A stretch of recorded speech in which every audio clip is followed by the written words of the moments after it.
हैं। अब जब तक नियुक्ति नहीं मिलेगी तब तक हम लोग यहाँ से हटने वाले नहीं हैं। गलती बेसिक के अधिकारियों की है, ये लोग गलती करते हैं उसका भुगतना हम लोगों को पड़ता है। हम पिछड़े दलितों का हक ही अधिकारी खा रहे हैं, इसमें इन अधिकारियों को जेल जाना चाहिए। सरकार की यही मंशा है कि दलित पिछड़ों को वो मारना ही चाहती है, या तो नियुक्ति लेके जाएंगे या यहीं दम तोड़ के जाएंगे। ये हम लोग जिस समाज से आते हैं उस समाज को सिर्फ ये बताया जाता है कि हम तुम्हारे लिए लड़ रहे हैं, तुम्हारे लिए मंत्री बना रहे हैं, तुम्हारे लिए सब। और इन अधिकारियों के घर पे बुलडोजर चलवाए, इनको जेल भेजे, सारी गलती इनकी है और उसकी सजा हम लोग भुगत रहे हैं 4 साल से। ये योगी आदित्यनाथ ने बड़े ढोल नगाड़े तमाशे के साथ ये बताया था कि 6800 पिछड़े दलित जिनका हक अधिकार मारा गया है उनको हम उनका हक अधिकार देंगे, उनको नियुक्ति देंगे। हमारे लोगों की जो मानसिक स्थिति है मैं आपसे बताना चाहता हूं कि आने वाले कल परसों में कम से कम 10 से 15 लोग ऐसे हैं जो फांसी लगा के मर सकते हैं। पिछड़े दलित वर्ग के अभ्यर्थियों, पिछड़े दलित के नेताओं, पिछड़े दलित के संगठनों से निवेदन करना चाहते हैं, ये हमारी जिम्मेदारी नहीं है। हम आपके बच्चे के भविष्य की भी लड़ाई लड़ रहे हैं।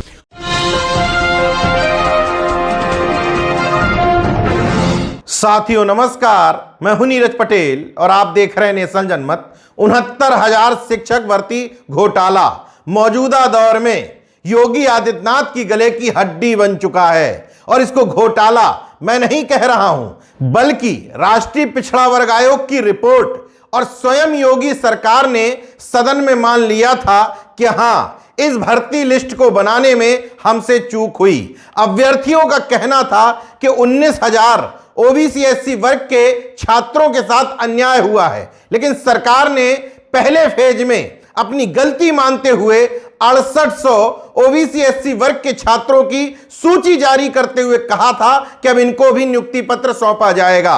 लगातार 2 साल से इंतजार कर रहे अभ्यर्थियों की उम्मीद इलाहाबाद हाईकोर्ट की लखनऊ खंडपीठ की एकल बेंच के जस्टिस ओपी शुक्ला ने खत्म कर दी। उन्होंने 6800 की सूची खारिज करते हुए उत्तर प्रदेश सरकार को निर्देश दिए कि अब फिर से दोबारा पूरी सूची बनाई जाए।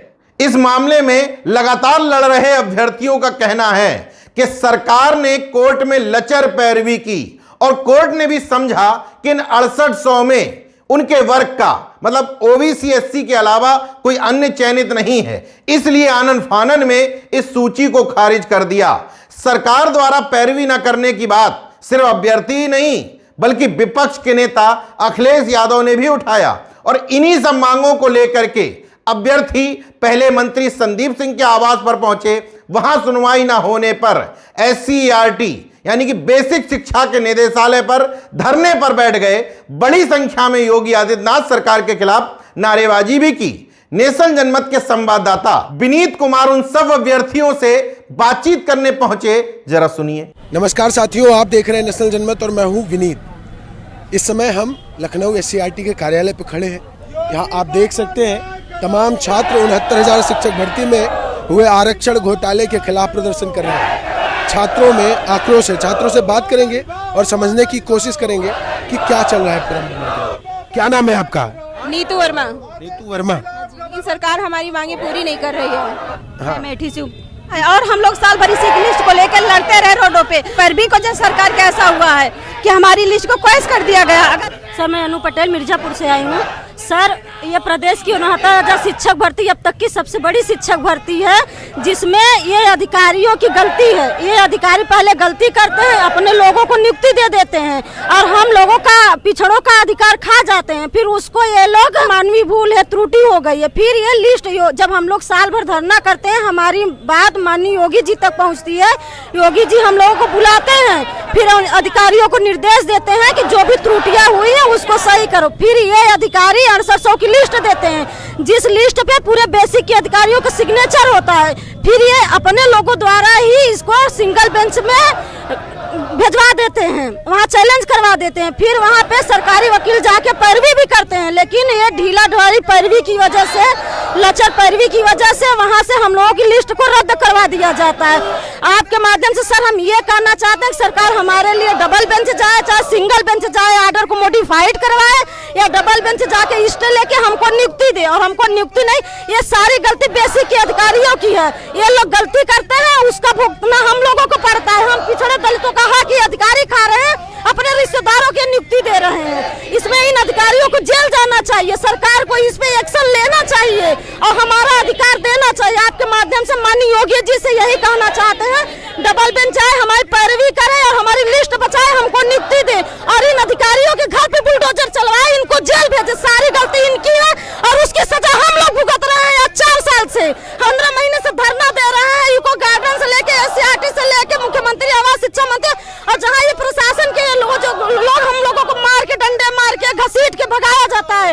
आपके माध्यम से कहते हैं कि हमको न्याय दिया जाए, सरकार डबल बेंच आए, हमारी लिस्ट को बचाए, हमको नियुक्ति दे। धन्यवाद। उनके बेसिक शिक्षा मंत्री बोले थे कि इसमें जो है अनियमितता हो गई है 69,000 शिक्षक भर्ती में SC OBC के साथ, और इसको जो है हमसे गलती हुई, हम इसको सुधारते हुए 6800 रिविजिट करके उन्होंने लिस्ट दी है। अब ये जो है अब उसको भी नहीं करना चाह रहे हैं सर। जब तक नियुक्ति नहीं मिलेगी तब तक हम लोग यहाँ से हटने वाले नहीं हैं। या तो नियुक्ति लेके जाएंगे या यहीं दम तोड़ के जाएंगे। जब सरकार की यही मंशा है कि दलित पिछड़ों को वो मारना ही चाहती है, हम लोगों को न्याय नहीं देना चाहती है, तो ठीक है, हम लोगों को मरना ही मतलब कबूल है। यहाँ ये हम लोग जिस समाज से आते हैं उस समाज को सिर्फ ये बताया जाता है कि हम तुम्हारे लिए लड़ रहे हैं, तुम्हारे लिए मंत्री बना रहे हैं, तुम्हारे लिए सब कुछ कर रहे हैं, लेकिन वास्तविकता जो होती है हमें हर जगह दबोचा जाता है, हर जगह हमारा गला घोटा जाता है और हर जगह हमको बताया जाता है कि आप पिछड़े दलित हैं। बताइए, योगी आदित्यनाथ ने बड़े ढोल नगाड़े तमाशे के साथ ये बताया था कि 6800 पिछड़े दलित जिनका हक अधिकार मारा गया है उनको हम उनका हक अधिकार देंगे, उनको नियुक्ति देंगे, लेकिन उनके अधिकारी, उनके वर्ग के अधिकारी जाके इसको कोर्ट में फंसा देते हैं। और ये चाहते हैं ना, इनके सब बच्चे नहीं हैं, ये दलित पिछड़ों के बच्चे हैं, गरीब के बच्चे हैं, इनका दर्द वो नहीं समझेंगे। वास्तविकता यह है कि ये चाहते हैं कि किसी भी तरीके से 69,000 शिक्षक भर्ती का जो ये कहानी है खत्म हो जाए, चाहे पिछड़े वर्ग, दलित वर्ग का गला घोंट दिया जाए, चाहे ये 6800 लोग नौकरी ना पाए। सबसे बड़ी दर्द की बात यही इनका है कि इसमें सिर्फ और सिर्फ दलित और पिछड़े वर्ग के बच्चे थे, नहीं तो ये लोग अभी तुरंत इनका स्टेटमेंट आ गया होता। बताइए, 4 दिन आर्डर आए हो गया, अभी तक ये लोग पढ़ नहीं पाए। मुझे ये मतलब कहने में भी शर्म आ रही है कि इतना बड़ा इशू है, इतना बड़ा मुद्दा है और ये कह रहे हैं कि अभी मैंने आदेश को पढ़ा नहीं, इसमें मीटिंग करेंगे। अरे इसको पढ़िए, कम से कम हम लोग को संतोष ही दीजिए कि ये कहिए कि नहीं, हम इसके खिलाफ डबल बेंच जाएंगे या इसके खिलाफ मॉडिफिकेशन में जाएंगे। आप लोग समझते हैं कि बेसिक शिक्षा की नियमावली, ये जो भर्ती बेसिक शिक्षा में होती है, इसकी आत्मा है। कोर्ट ने इसी पर चोट मार दिया है, कहा है कि नहीं, आप बेसिक शिक्षा नियमावली आपकी गलत है, आप इस हिसाब से नहीं ओवरलैप। भैया, जो नियम कानून सरकार का है, बेसिक शिक्षा नियमावली का है, रिजर्वेशन रूल 1994 का है, उसी के हिसाब से सरकार ने लिस्ट निकाली थी। गलतियां हुई थी तभी तो लिस्ट निकाली थी, और आज वही जाके कोर्ट में उसी को फिर दम तोड़वा दिए ये लोग। इनको मजबूती से पैरवी करनी चाहिए, इसके खिलाफ जाना चाहिए, चाहे हाई कोर्ट हो चाहे सुप्रीम कोर्ट हो। पूरी तरीके से अगर ये बता रहे हैं कि हम पिछड़े दलितों के साथ हैं, पिछड़े दलितों का न्याय दे रहे हैं, तो ऐसे काम नहीं चलेगा कि हमें दिखाइए कुछ और, खिलाइए कुछ और। हम लोग पढ़े लिखे लोग हैं, हम लोग जागरूक लोग, आपके चैनल के माध्यम से हम बताना चाहते हैं और प्रदेश के पिछड़े दलित वर्ग के अभ्यर्थियों, पिछड़े दलित के नेताओं, पिछड़े दलित के संगठनों से निवेदन करना चाहते हैं, ये हमारी जिम्मेदारी नहीं है। हम आपके बच्चे के भविष्य की भी लड़ाई लड़ रहे हैं। 69,000 शिक्षक भर्ती में अगर रिजर्वेशन में ओवरलैपिंग नहीं हो पाएगी, रिजर्वेशन की जो क्राइटेरिया है, अगर हमको 27% में ये कैद कर देना चाहते हैं, जो अनरिजर्व कैटेगरी है उसमें हमारा हक अधिकार है। अगर अनरिजर्व कैटेगरी से ज्यादा नंबर हम लोग पा रहे हैं तो हमको अनरिजर्व में रखा जाएगा, हमको हमारी कैटेगरी में नहीं समेटा जाएगा। और हाईकोर्ट ने सीधे साफ टिप्पणी कहा है कि आप 50% से ज्यादा आरक्षण नहीं ले सकते हो। ये सिर्फ हमारी लड़ाई नहीं है, हम कितने दिन लड़ेंगे, कब तक लड़ेंगे? 2 साल लड़ते लड़ते कम से कम 6800 घर परिवार में हम लोग रोजी रोटी ला रहे थे। अगर आज आप नहीं जागेंगे तो आपका भविष्य अधर में हो जाएगा, आपके बच्चे का भविष्य जो अभी पैदा नहीं हुआ। देखिए सर, मैं आपके चैनल के माध्यम से बताना चाहता हूं कि 69,000 शिक्षक भर्ती आई थी 2018 में, और इस शिक्षा का पूरे देश का सबसे बड़ा घोटाला हुआ जब इसको माननीय मुख्यमंत्री योगी संज्ञान में लिए, तो इसको रिविजिट करा करके हम पिछड़े दलितों की 6800 की एक लिस्ट उन्होंने जारी कराई, जो एक संवैधानिक लिस्ट थी। और फिर इसी विभाग के अधिकारियों ने हीला हवाली करके हमारी 6800 की लिस्ट को कोर्ट में लेकर के चले गए और करोड़ों रुपए लगा करके हम लोग बड़ी शिद्दत से अपनी पूरी बातों को कोर्ट में रखा। लेकिन हम जो लोगों ने अपनी कोर्ट में अपनी बातों को रखा था, जो 13 तारीख को हमारा आदेश आया है, उस आदेश में हमारी कोई बात ही नहीं है। ऐसे लग रहा है कि किसी प्री माइंडेड प्लान से इस आदेश को लिखवाया गया है। हम आरक्षण मतलब आरक्षित ओबीसी एससी की 800 की लिस्ट को सिंगल बेंच से खारिज करा दिया जाता है और जो हमारी एक ओवरलैपिंग होती है सुप्रीम कोर्ट के आदेश को, पूरे देश नहीं पूरे विश्व का इतिहास मैं आपके चैनल के माध्यम से बताना चाहता हूं, पूरे विश्व का इतिहास है कि माननीय सुप्रीम कोर्ट के आदेश को सिंगल बेंच ने खारिज कर दिया।